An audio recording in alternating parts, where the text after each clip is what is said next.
اچھا یہ جو دور ہے نا جو جس میں قیامت قریب ہے، ایک تو خدا کا واسطہ یہ دجال کے بارے میں جو کتابیں اور ٹاپکس ہیں نا یہ پڑھنا چھوڑ دیں. جب قیامت کی بات آئی نا تو دجال کا ٹاپک آ گیا.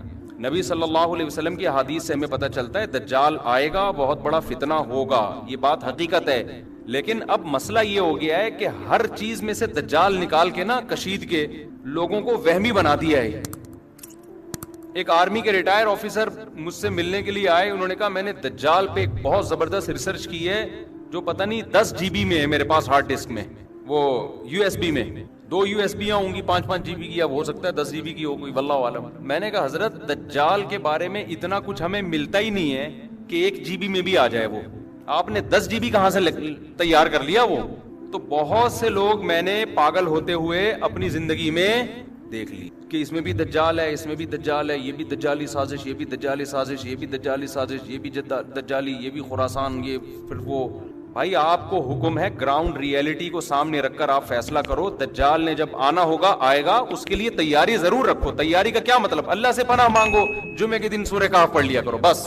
ابھی سے آپ اس کے بارے میں وہ کچھ کرنا شروع کر دیں، اس کا نقصان یہ ہوتا ہے کہ ابھی گراؤنڈ ریئلٹی آپ کو کچھ اور کرنے کا حکم دے رہی ہوتی ہے اور آپ دجال سامنے رکھ کر اپنی پالیسیاں چینج کر رہے ہوتے ہو. ہر تھوڑے دن میں یوٹیوب پہ دیکھو کوئی دجال کے بارے میں رپورٹ پیش کر رہا ہے، کوئی سب A to Z غلط اکثر خبریں ہوتی ہیں، اپنی طرف سے کھینچا تانی کر کر کے نا نکالا ہوا ہوتا ہے. جس چیز کو اسلام نے مبہم رکھا ہے آپ اس کو ڈیٹیل میں بیان نہیں کر سکتے. مبہم رکھا ہے، مبہم ہی رہنے دو اس کو. حضرت عیسیٰ علیہ السلام نے جب آنا ہوگا ہمارا ایمان ہے آئیں گے، لیکن ہم نے ابھی جو فیصلے کرنے آج کے زمینی حقائق کو دیکھ کے کرنے ہیں، حضرت عیسیٰ کے نزول کو سامنے رکھ کے نہیں کرنے، وہ آج کے حساب سے کرنے ہیں، ورنہ آپ غلطی کر جاؤ گے. ایک صاحب کہنے لگے میں جہاد کی تیاریاں کر رہا ہوں امام مہدی کے لیے، میں لشکر ابھی سے تیار کر رہا ہوں تاکہ امام مہدی کے ساتھ جا کے وہ مل جائے، ان کو ٹینشن نہ ہو لشکر تلاش کرنے میں. یہ نوجوانوں کی سوچ بتا رہا ہوں. میں نے کہا تو جہاد کرے گا کہاں؟ یہ اسلامی کنٹری ہے، یہاں کرے گا تو امام مہدی کے آنے سے پہلے جو تھوڑا بہت لشکر تیار ہونا تھا اس کا بھی بیڑا غرق ہو جائے گا. ملک میں تم کچھ کرو گے تو ملک اور کمزور ہوگا اور ملک دشمن قوتیں اس کو بھی کھا جائیں گی. کہہ رہے یہی تو پرابلم ہے مفتیوں میں، علماء میں، نہ خود کچھ کرتے ہیں نہ دوسروں کو کرنے دیتے ہیں. ہم آپ کو ایسا نہیں کرنے دیں گے جس سے جو تھوڑی بہت رہی صحیح اسلام کی رمق باقی ہے اس کا بھی ستیہ ناس ہو جائے. آپ کا جذبہ تھا 4 شادیوں کا، منگیتر کو پہلے بتا دیا میں 4 کروں گا، تو ایک ہوگی آپ کی؟ بولو نا، ایک بھی نہیں ہوگی. پھر گھر میں جو بھی رشتے والے آ رہے ہیں نا آپ نے جلی حروف میں پہلے سے لکھوا دیا کہ چونکہ میں نے 4 کرنی ہے تو 4 کی تیاری میری پہلے سے ہے. یہ لو بھائی آئی ول ڈو 4 میرج، کچھ بھی انگلش میں فارسی میں پشتو میں لگا دیا آپ نے، اس کا نتیجہ نکلے گا 4 تو دور کی بات ایک بھی نہیں ہو. یہی ہو رہا ہے کہ اس طریقے سے ملک کے اندر اس طرح کی باتیں کرنا. خلیفہ کوئی ہر تھوڑے دن میں کوئی خلیفہ آیا ہوا ہوتا ہے مارکیٹ میں کہ اس کے ہاتھ پہ بیعت ہو کے ہم خلافت نافذ کریں گے. خلافت تو سوال ہی پیدا نہیں ہوتا اس طریقے سے نافذ ہو جائے. جو رہی صحیح ٹوٹی پھوٹی خلافتیں کچھ بچی ہوئی ہیں ان کی بھی ایسی کی تیسی ہو جائے. آپ دیکھو پہلے بنو امیہ کی حکومت کا خاتمہ ہوا، بڑی زبردست حکومت تھی، بڑی زبردست خلافت تھی. ٹھیک ہے ان کے مظالم بھی تھے، ہم ان مظالم میں ان کو اچھا نہیں کہتے، لیکن اوور آل اسلام کو فائدہ ہو رہا تھا. بنو امیہ کے دور میں بڑے بڑے محدثین پیدا ہوئے، بنو امیہ کے دور میں بڑے بڑے فقہا پیدا ہوئے، بنو امیہ کے دور میں بڑے بڑے مجاہدین پیدا ہوئے جنہوں نے سندھ فتح کیا، کابل فتح ہوا، لاکھوں مربع میل اسلام کی ایک ریاست قائم ہوئی. اس دور میں جتنا علمی کام ہوا ہے آپ تصور نہیں کر سکتے. ٹھیک ہے بادشاہوں میں شر بھی ہوتا ہے خیر بھی ہوتی ہے، لیکن سنجیدہ علماء نے منع کیا اس حکومت کے خلاف بغاوت مت کرو، کیونکہ نبی صلی اللہ علیہ وسلم نے فرمایا کہ جب مسلمانوں کا کوئی خلیفہ ہو، بادشاہ ہو، چاہے وہ جبرن آئے، چاہے وہ تلوار کی بیس پہ مسلط ہو جائے، صحیح مسلم کی حدیث آپ نے فرمایا اس کے مقابلے میں جو بھی کھڑا ہو اس کو قتل کر دو، کائن من کان، جیسا مرضی ہو وہ، جتنا ہی نیک ہو، جتنا ہی پرہیزگار ہو. کیونکہ بادشاہ لوگ، حکومتیں 100% درست کہیں بھی نہیں ہوتی. اوور آل اجتماعیت دیکھی جاتی ہے کہ اجتماعیت مسلمانوں کی قائم ہے. جب بنو امیہ کی حکومت تھی اس وقت کسی اسلام دشمن قوت کی مجال نہیں تھی کہ سر اٹھا کے ہماری طرف دیکھ سکے. ان کو پتا تھا یہ جیسے مرضی ہیں ہمارے خلاف متحد ہو جائیں گے. سمجھ میں آ رہی ہے بات کہ نہیں آ رہی ہے؟ لیکن وہی ہوا کہ نہیں جی اس نے یہ ظلم کیا، اس نے یہ ظلم کیا، بغاوت ہونی چاہیے. جب بغاوت ہوئی ہے اور اس زمانے کے بہترین لوگوں نے بغاوت کی تھی، وہ بغاوت ناکام ہوئی اور حجاج نے پھر جو قتل و غارت کا سلسلہ شروع کیا بغاوتوں کو کچلنے کے لیے، اس میں بڑے بڑے محدثین، صحابہ، تابعین شہید کر دیے گئے. حجاج نے غلط کیا، ہم حجاج کی حمایت نہیں کرتے، لیکن جنہوں نے حجاج کے خلاف مسلح بغاوت کی تھی ان کا بھی غلط ہونا ثابت ہو گیا کہ انہوں نے بغاوت کر کے اچھا بولو نہیں کیا، برداشت کرتے. اس میں اجتماعیت تھی. تو مسلمانوں کی جو فوجیں آگے بڑھتی چلی جا رہی تھیں، نہ ختم ہونے والا سلسلہ، وہ بالآخر کیا ہوا؟ رک گیا. تو تاریخ سے جو سبق حاصل نہیں کرتا وہ ان غلطیوں کو بار بار دہراتا ہے جن غلطیوں کی وجہ سے اس کو نقصان. پھر جب حجاج کے مظالم اور زیادہ بڑھ گئے کہ بغاوت کو اس نے کچلا، اس نے کہا نہیں، میں حاکم کبھی بھی بغاوت پہ کمپرومائز نہیں کرتا. اس کے بعد حجاج دنیا سے چلا گیا. پھر اس کے بعد جو نیا خلیفہ آیا، بغاوت دوبارہ ہوئی بنو عباس کی. لمبا سلسلہ تاریخ کا، میں تو خلاصہ آج یعنی ہمیں کیا سبق ملتا ہے اس کے حساب سے بتا رہا ہوں. بالآخر بنو عباس کی بغاوت کامیاب ہوئی، لیکن اس کامیاب ہونے کے بعد وہ برکتیں حاصل نہیں ہوئی جو وہ سمجھ رہے تھے. ان کا خیال تھا کہ ہم بنو امیہ میں جو خامیاں ہیں ان کی اصلاح کر لیں گے اور ان سے اچھی ریاست قائم کر کے دکھائیں گے. لیکن آگے معاملہ بہتر ہونے کے بجائے کیا ہو گیا؟ بدتر. مسلمانوں کی خلافت دو حصوں میں ڈیوائیڈ ہو گئی. یہ پہلی دفعہ اسلامی تاریخ میں ایسا ہوا کہ دو خلیفہ، اندلس میں الگ خلافت قائم ہوئی، یہاں الگ خلافت قائم ہوئی بغداد میں. اس کے بعد سے آج تک مسلمان کسی ایک خلیفے پہ جمع نہیں ہوئے، آج تک نہیں ہوئے. تو بنو عباس کی نیت بھی بڑی اچھی تھی کہ ہم ظالم حکمرانوں سے حکومت لیں گے اور اہل کو کے حوالے کریں گے، لیکن انہوں نے وہ کچھ کیا کہ وہ بنو امیہ سے بھی 4 ہاتھ آگے نکل گئے.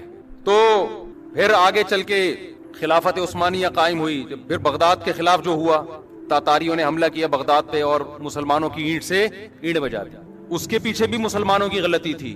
وہ غلطی یہ تھی کہ فرقواریت انتہا کو پہنچ چکی تھی. شیعہ سنی لڑائی، آواز ختم ہو گئی ہے بھائی، ایسے ہی چلاؤ بیان، بس غصے کے خلاف بیان کر رہا ہوں تو مجھے تو کنٹرول کرنا ہے نا.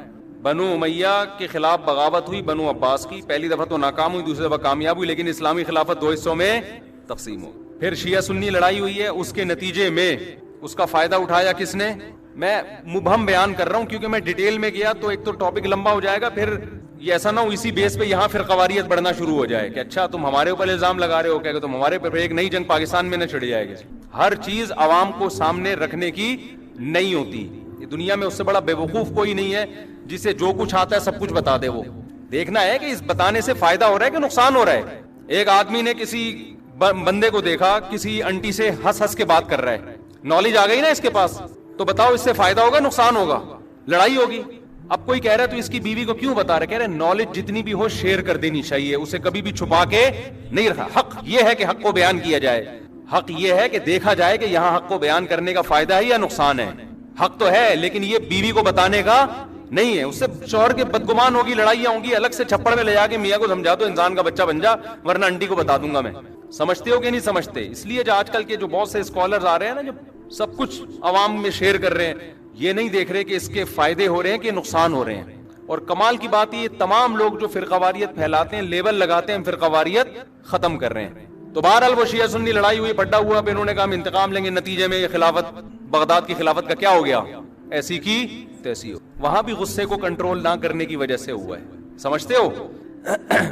بنو عباس کو بنو امیہ پہ غصہ تھا، کنٹرول نہیں کیا انہوں نے. یہ نہیں دیکھا کہ غصے کو جاری کرنے کے نقصانات ہیں یا فائدے ہیں. انہوں نے کہا نہیں، انہوں نے ظلم کیا بھی تھا، ہم نے ظلم کا انتقام لینا ہے. انتقام لے کے واٹ کس کی لگی؟ مسلمانوں کی. برداشت کر لیتے بھائی. پھر بنو عباس کی خلافت آئی. ہم نے کہا، یعنی بڑوں نے کہا، اہل سنت والجماعت نے کہا جو ہے جیسے ہے اس کے خلاف تلوار نہیں اٹھائی جائے گی. پھر قوارانہ لڑائی شروع ہوئی بغداد میں. اس میں اگر یہ دیکھتے کہ زبانی حد تک بات چیت رہے، مار دھاڑ کی نوبت نہ آئے، تو وہ کچھ نہ ہوتا جو ہوا. آپس میں 2 فرقے لڑے اور باقاعدہ تلواروں سے لڑے ہیں، جس کے نتیجے میں پھر نقصان یہ ہوا کہ انہوں نے کہا ہم آپ سے کسی اور طریقے سے انتقام لیں گے.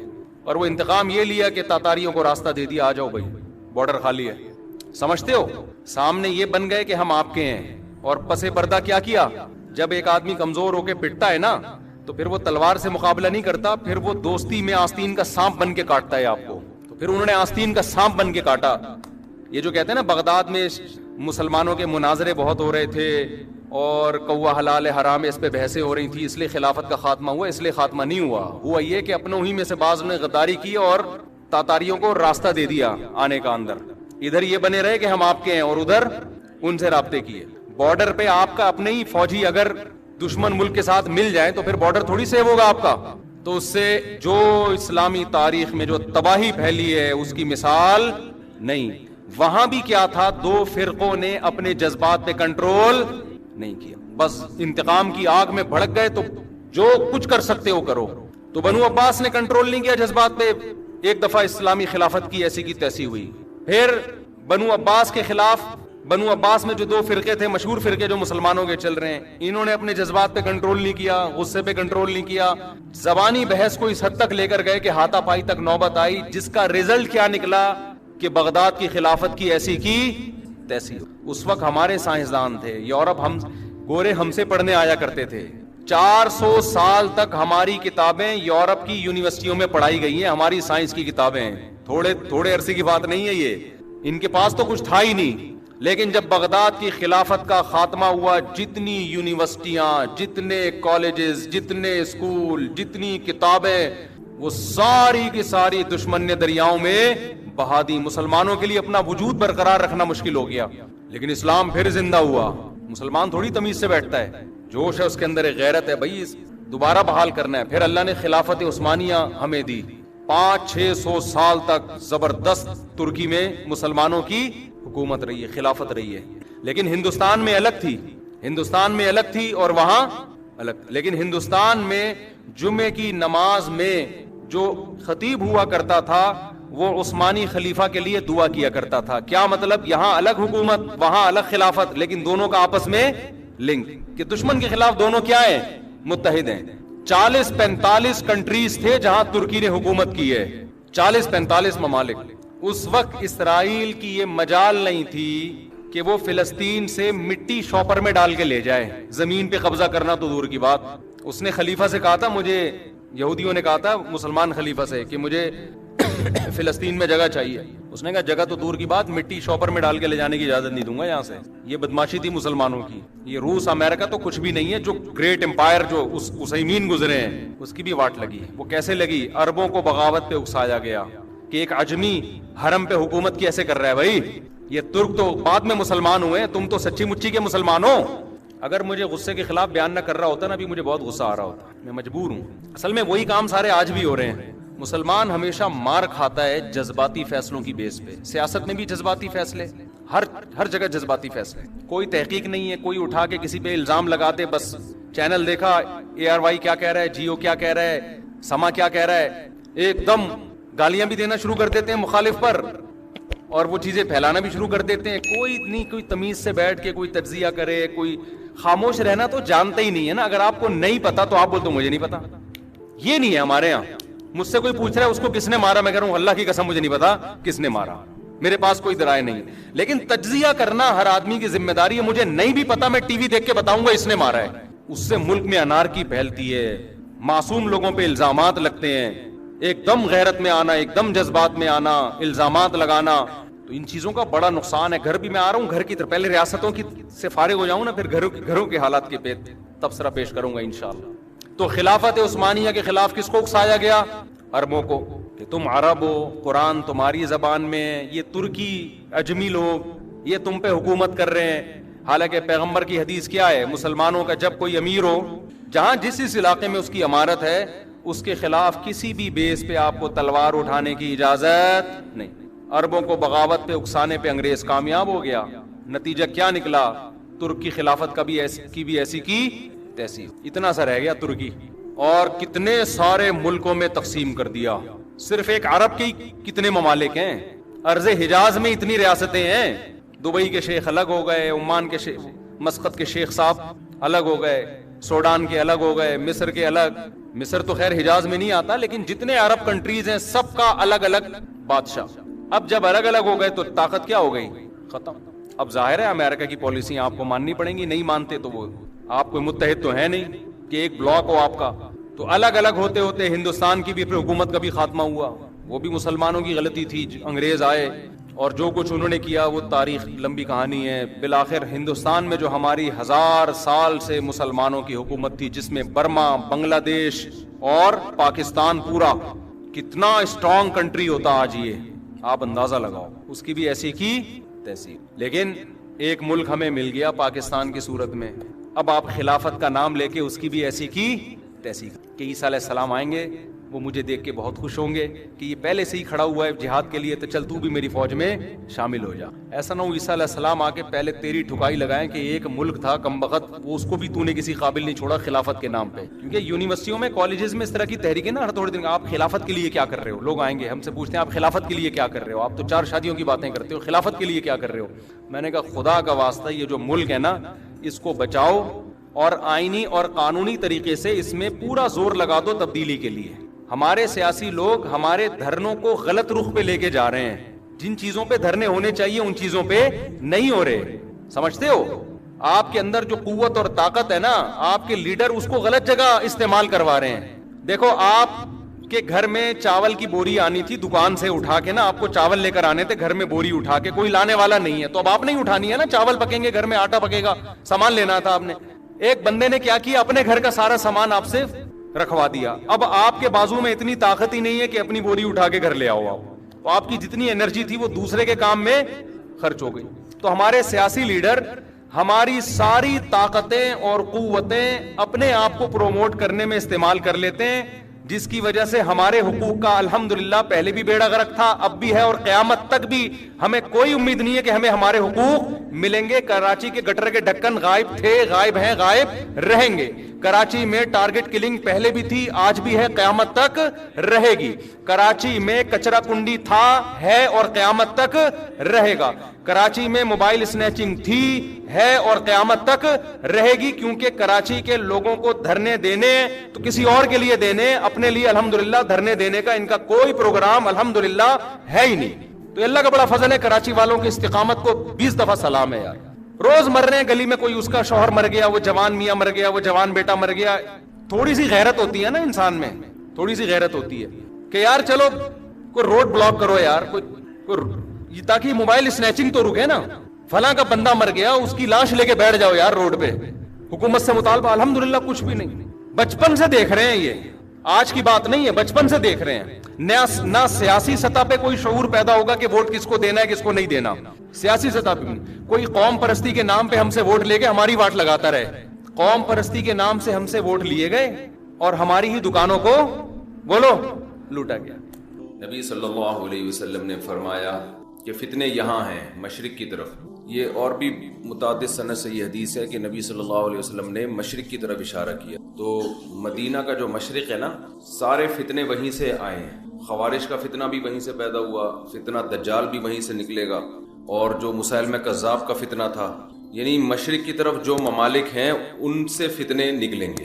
تو وہ سارے فتنے جتنے بھی تاریخ میں ہوئے ہیں اسی طرف سے ہوئے ہیں، بڑے بڑے فتنے جو ہوئے ہیں نا. چلیں، اور آپ نے فرمایا کہ والجفاء وغلظ القلوب فی الفدائین اہل الوبر. یہ جو گائے کے دم پکڑ کے چلنے والے لوگ تھے نا، ان لوگوں میں فتنے ہیں. جو دیہاتی لوگ تھے نا، یہ جو دیہاتی لوگوں کے دل سخت ہوتے ہیں نا، تو آگے اس کی تفسیر آ رہی ہے فی ربیعہ و مزر، ربیعہ اور مزر میں.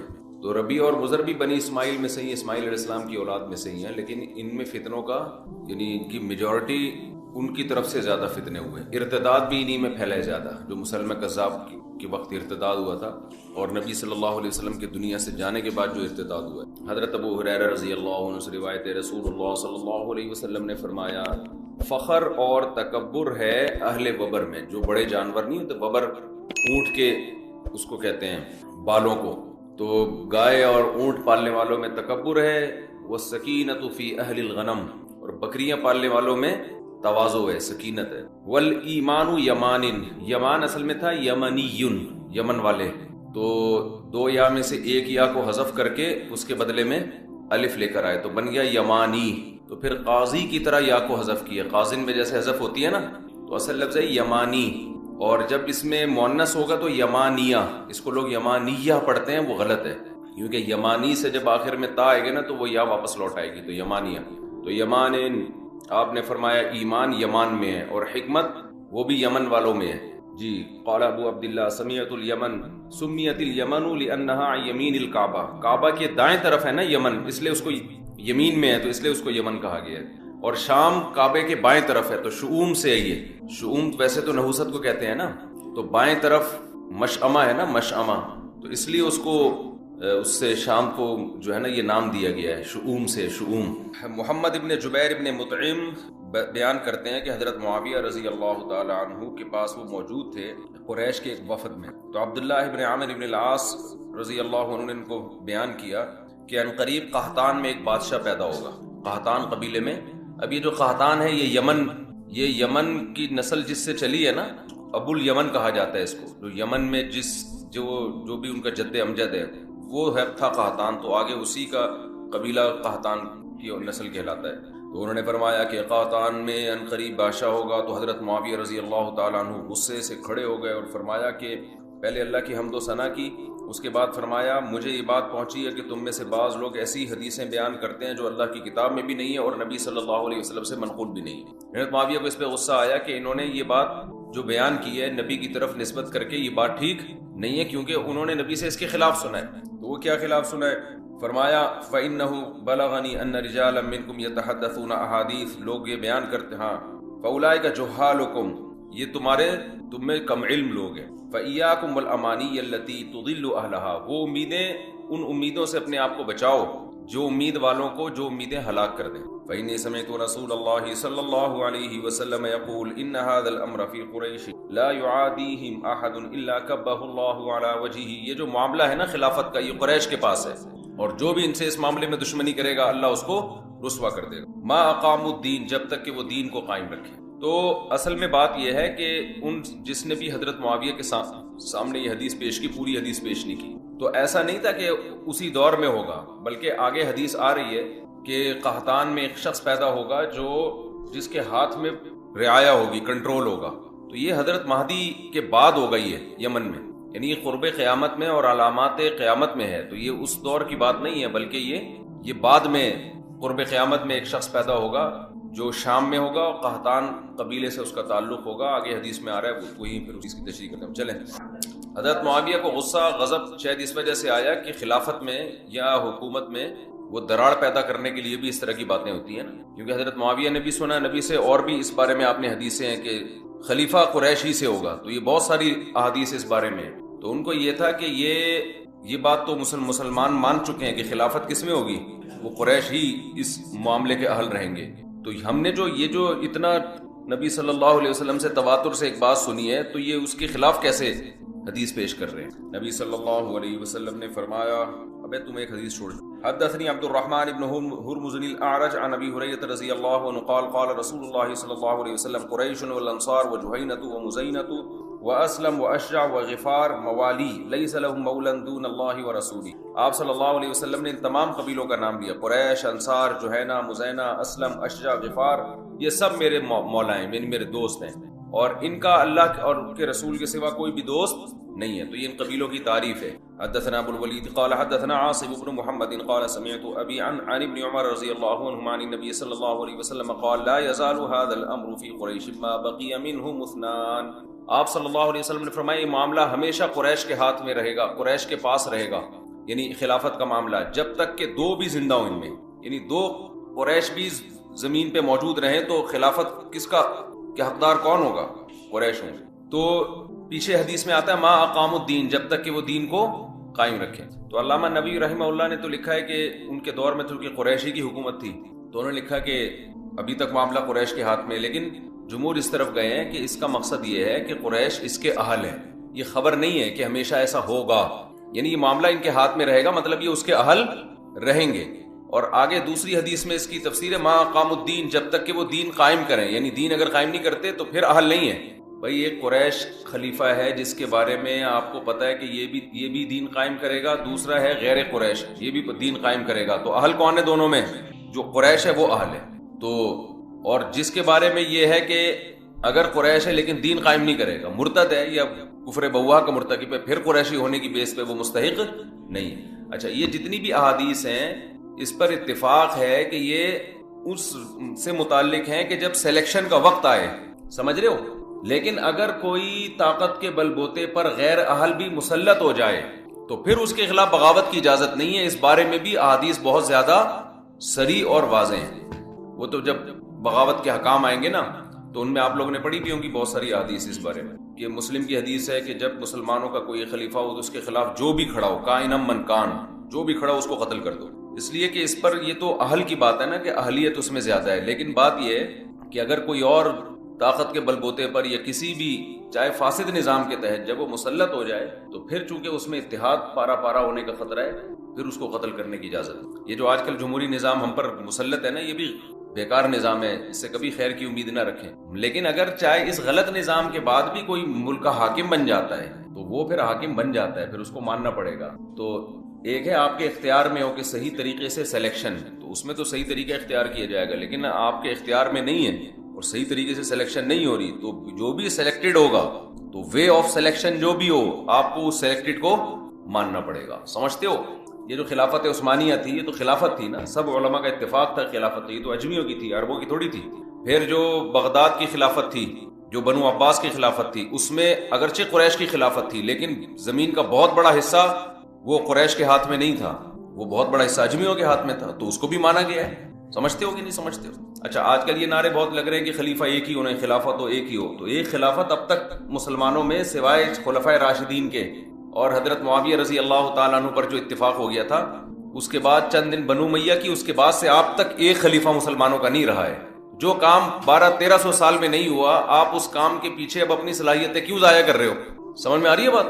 اور ہم نے جب اس پہ مطالعہ کرنا شروع کیا نا، اسٹڈی کرنا شروع کی، تو ہمیں یہ پتہ چلا کہ اس وقت سے علماء لکھ رہے ہیں کہ اگر مسلمانوں کی حکومتیں دنیا میں پھیل جائیں تو پھر کوئی حرج نہیں ہے کہ ادھر کا خلیفہ الگ ہو ادھر کا خلیفہ الگ ہو، اس میں کوئی حرج نہیں ہے. اس لیے کہ اس ایک خلیفہ کے لیے اتنے بڑے علاقے کو کنٹرول کرنا بھی ممکن نہیں ہے. سمجھتے ہو؟ تو اگر اس میں جیسے ہندوستان میں تو ہمیشہ ایک الگ بادشاہت رہی ہے، یہ خلافت عثمانیہ کے تحت تھوڑی تھی ہندوستان. تو مغلیہ جو دور حکومت رہا ہے نا بھائی، عالمگیر بادشاہ نے تو اسلام قائم کیا تھا نا، فتاوی عالمگیریہ اسی دور میں مرتب ہوئی ہے. تو ہندوستان کا جو آئین تھا، جو قانون تھا مسلمانوں کے دور حکومت میں، وہ تو اسلام تھا. ہاں، بادشاہ کبھی صحیح آئے کبھی غلط آئے، کبھی امپلیمنٹ ہوا کبھی نہیں ہوا، وہ دونوں سیٹ اپ چلتے رہے. لیکن کہیں بھی ایسا نہیں ہے کہ اس کے خلاف بغاوت کو، کہ بھئی یہ خلافت عثمانیہ کے تحت چونکہ نہیں ہے لہذا اس کے خلاف بغاوت کر کے خلافت کا حصہ بناتے ہیں، ایسا نہیں ہوا کیونکہ اتنا بڑا علاقہ تھا. ہاں یہ ضرور ہے کہ وہ جمعے کے خطبے میں خلیفہ کا نام لیا کرتے تھے لیکن کنٹرول ان کا اپنا تھا. تو جب تباعد اماکن ہو، یعنی سلطنت بہت زیادہ وسیع ہو جائے اور حکومت کے لیے مختلف علاقوں پہ کنٹرول کرنا ممکن نہ ہو، اس میں کوئی حرج نہیں ہے کہ اندلس کی الگ خلافت ہو اور جو ہے ادھر بنو عباس کی الگ خلافت ہو، اس میں کوئی حرج نہیں. اس کو خام خواہ میں ایک ہی پہ جمع کرنے کے لیے تلوار اٹھانے کا حکم دینا کہ لوگوں میں خون خرابہ ہو اور اس کا رزلٹ یہ نکلے کہ بجائے 2 خلافتیں ختم ہو کے ایک ہو جائیں بلکہ وہ جو 2 تھی وہ 25 میں تقسیم ہو جائیں. نہیں یاری بات نہیں. تو یہ جو آج کل خلافت کی تحریکیں چل رہی ہیں نا، اس سے جو اب چھوٹے چھوٹے خلیفے مارکیٹ میں چل رہے ہیں نا اس وقت، چھوٹے چھوٹی ریاستیں جو اسلامی ہیں، یہ ایک ہونے کے بجائے کیا ہو جائیں گی، یہ 20 حصوں میں ڈیوائڈ ہو جائیں گی. بالکل وہی کام جو ہمارے اہل حدیث بھائی کر رہے ہیں کہ 4 فقہ تھے، حنفی مالکی شافعی حنبلی، تو ان کو ختم کرو قرآن حدیث کے نام پہ. تو وہ ختم کرنے کے بجائے ایک 5واں بھی آ گیا، پھر ان 5 کے 6 حصے ہو گئے. خود اہل حدیث کے اب پتہ نہیں کتنے حصے بن چکے ہیں، ان کی کتنے فرقے بن چکے ہیں، فرقے ادھر فرقیاں.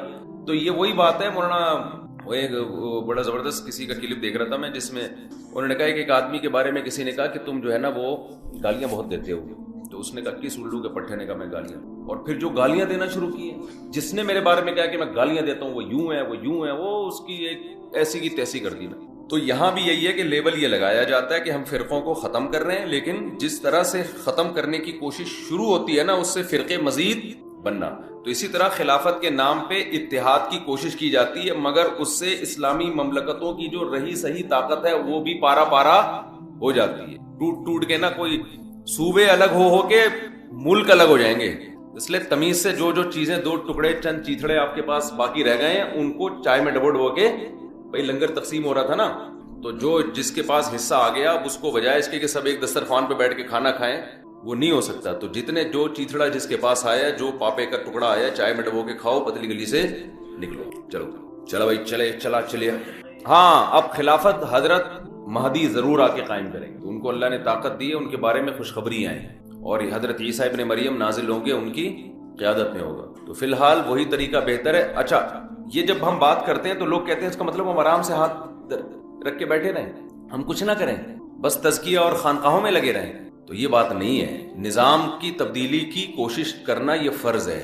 ہم مسلح بغاوت کے قائل نہیں ہیں. باقی اجتماعی طور پر نظام کو تبدیل کرنے کی جتنی بھی سوٹیبل کوششیں ہیں وہ فرض ہیں.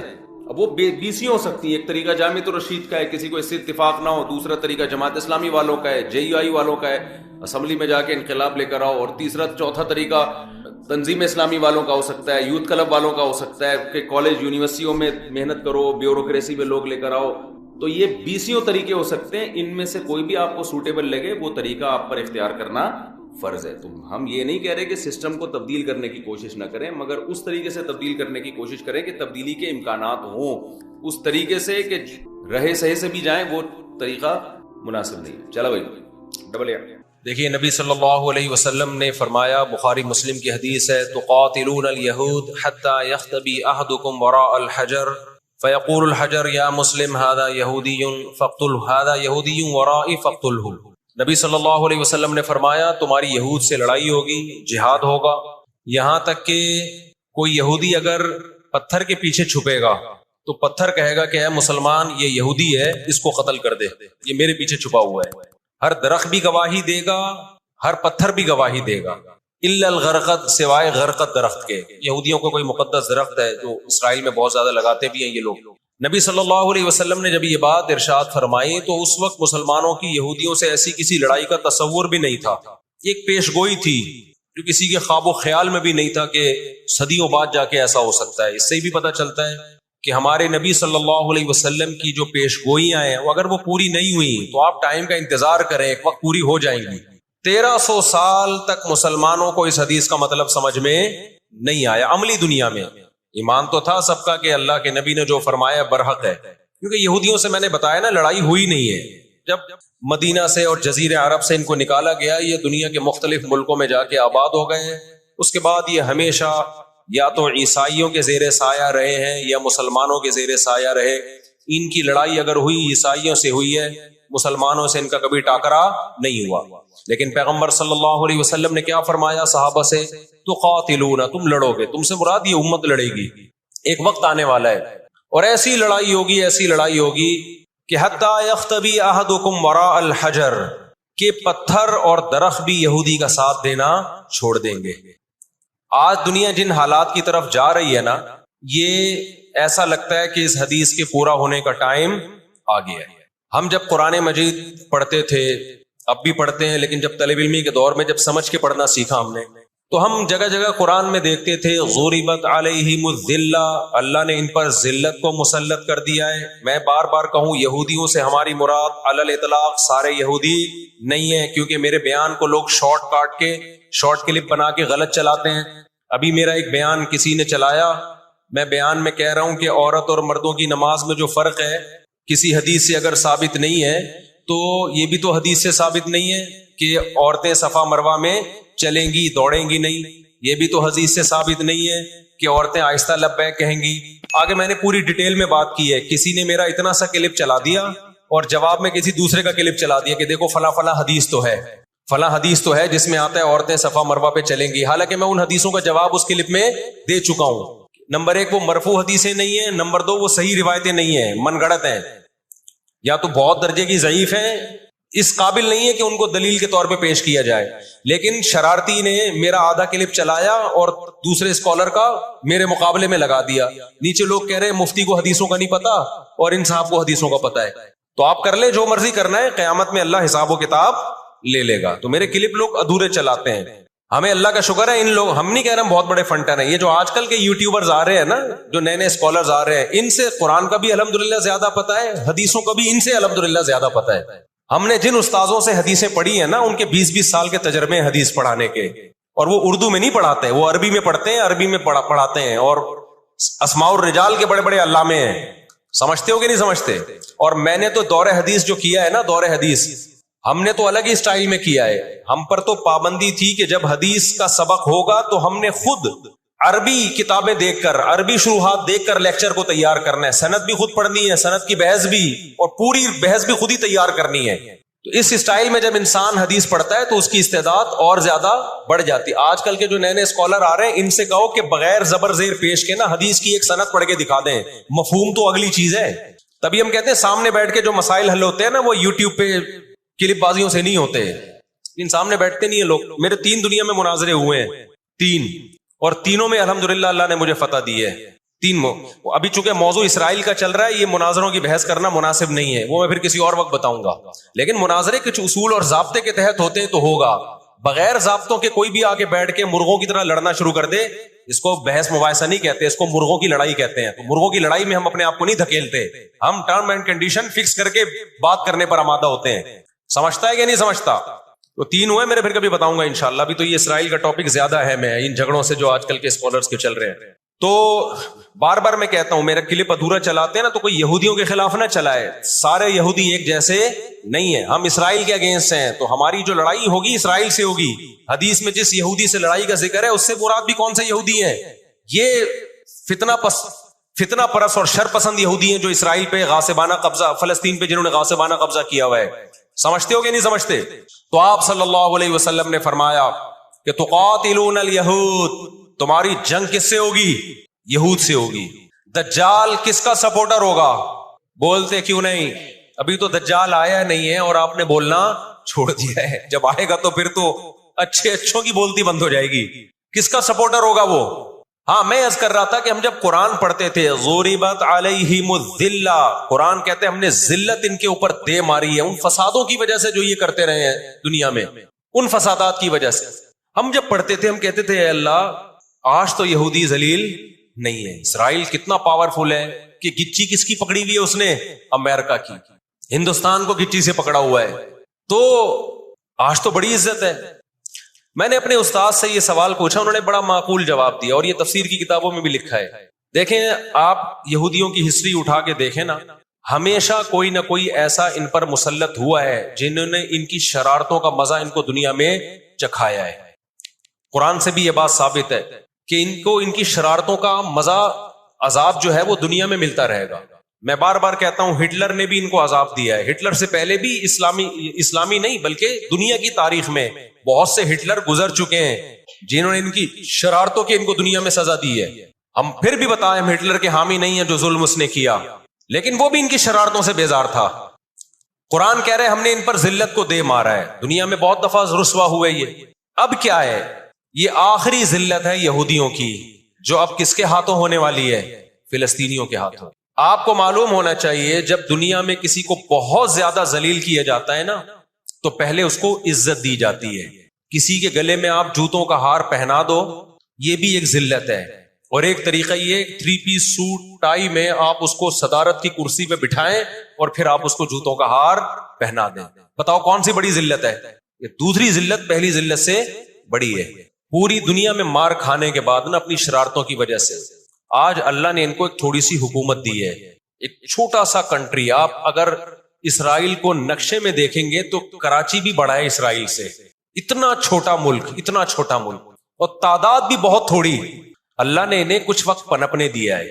اللہ نے کہا ٹھیک ہے تم دنیا تمہاری آخری شرارت دیکھ لے, اس کے بعد جو میری طرف سے تم پہ مار پڑنے والی ہے اس کے بعد قیامت تک تم دوبارہ اٹھنے کے قابل نہیں رہو. یہ آخری ذلت کا انتظام ہو رہا ہے یہود کا. اور جو فائنل میچ ہوتا ہے نا وہ شاندار ہی ہوتا ہے. کیا خیال ہے؟ سیمی فائنل میں اتنا لوگ دلچسپی سے نہیں دیکھتے, کوارٹر فائنل میں اتنا دلچسپی سے بولو نہیں دیکھتے جو فائنل میچ دیکھتے ہیں. اللہ نے ان کا ظلم پوری دنیا کے سامنے نمایا. آج جو غزہ پہ جو کچھ ہو رہا ہے پوری دنیا کے سامنے اللہ نے دکھا دیا. ایک منٹ رکھیں, پوری دنیا کو دکھایا نا اللہ نے کیا کر رہے ہیں یہ, کس طرح سے اسرائیل میں لوگوں کو لا کے آباد کیا فلسطین میں.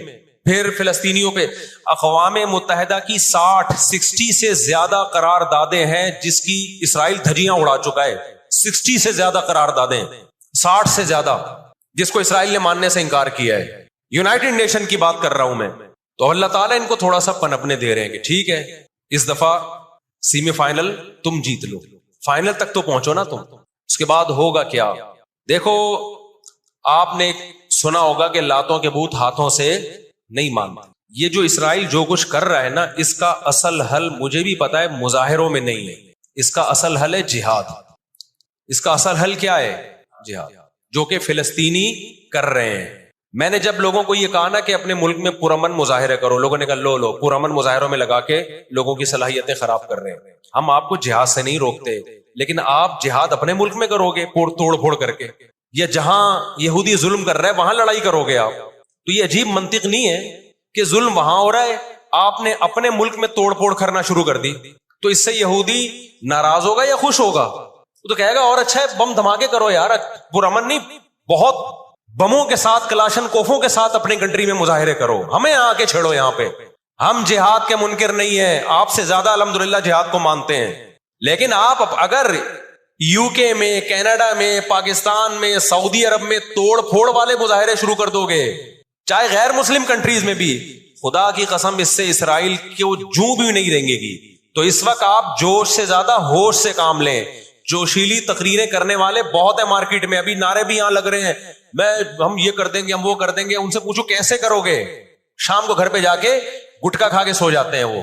جوشیلی تقریریں کرنے والے، میں مانتا ہوں جہاد ہی ہوگا، لیکن ہوگا کس سرزمین پہ؟ جہاں یہودی لڑ رہا ہے وہیں لڑا جائے گا. میدان جنگ متعین کیا جاتا ہے لڑائی کے لیے. یہ نہیں ہوتا کہ آپ میدان جنگ میں نہیں جا سکتے تو جو میدان جنگ نہیں ہے اس کو میدان جنگ بنا دو. ایسا دنیا میں کبھی بھی نہیں ہوتا.